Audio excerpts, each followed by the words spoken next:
We're both in a picture together. Okay. Cool. How do you balance being a musician and having a job? Like, how do you balance those things? I do music outside of my work, but my work is also music. Mm-hmm. So I'm fortunate enough to both, it's all music all the time, essentially. It's just music for different reasons. Yeah, that's how I do it. Just like try to balance it. Yeah. How do I balance it? I just try to balance it. I just make it so that they're balanced. Yeah. What makes a song successful? I mean, there's a lot of factors. My working definition for what makes a song good or not is translation of emotion. If a song is meant to just make you feel good and make you dance and it achieves that, then it's good. It did what it's supposed to. If the song is supposed to make you feel pain or make you feel anger and it achieves that, then it's good for that purpose. I mean, that's still subjective and it still will change from audience to audience. But I think that some of the best songs, you'll probably find that they achieve that. Whatever it is the emotion that they're trying to translate, people can connect with it. People like a song because they can connect with it. Something has to be there in the song that compelled you, be it either just melody or lyric, but it has to do something to you. So your band does not sing in English, y'all sing in Spanish. So do you have people kind of tell you that? Like maybe you experience that because people don't speak Spanish and they listen to your music and they still, understand the emotion that they were supposed to. Yeah, actually we have had people say that. We have people that aren't very good with, don't know Spanish and they still enjoy our music. I think there's examples of that. Say for example Singer-songwriter, which is a pretty famous weird Icelandic band. From Iceland? I think it's Iceland. They invented their own language. It's really weird, but they're very popular because of just the sound and the texture that they've created. Something in it just draws you in. It's so beautiful and majestic. I'll confess, one of my favorite albums was Bon Iver, his first Forever Ago. Yeah, absolutely.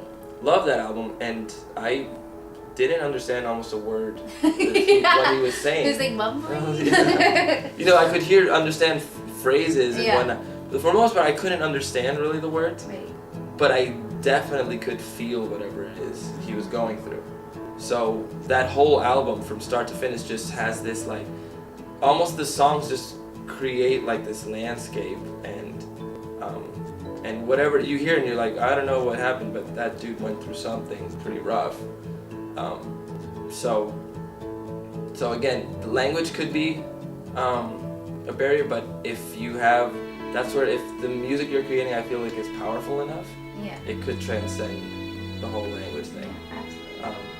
So I don't know that we're at that level yet, but I think it's possible.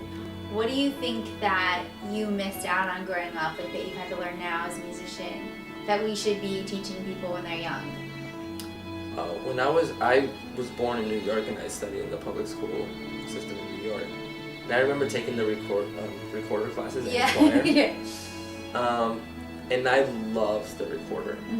I would go home and practice that. It was just like hot cross buttons. Yeah. Just these do, and that was so fun. And to get to play it. And now my parents were so proud of me. And I would ask my parents later as I was older, was that cool? They were they weren't really impressed with it. They thought it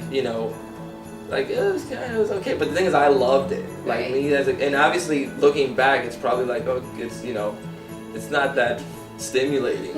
A whole bunch of recorders playing one note at a time.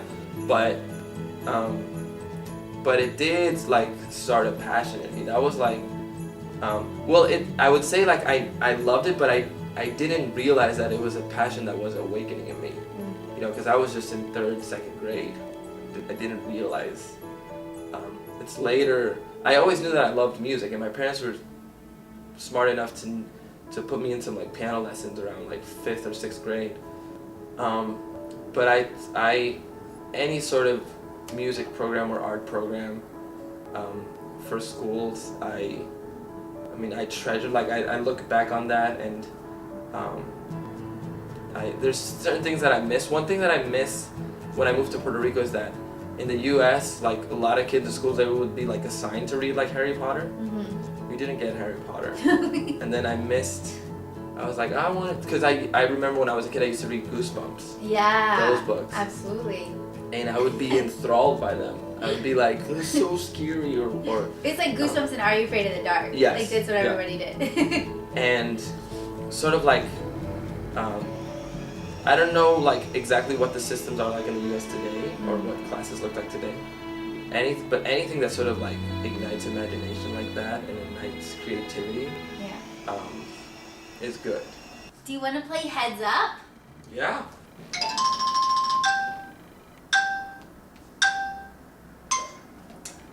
Classic story, Shakespeare, guy falls in love with the girl. It's in Romeo and Juliet? Yes.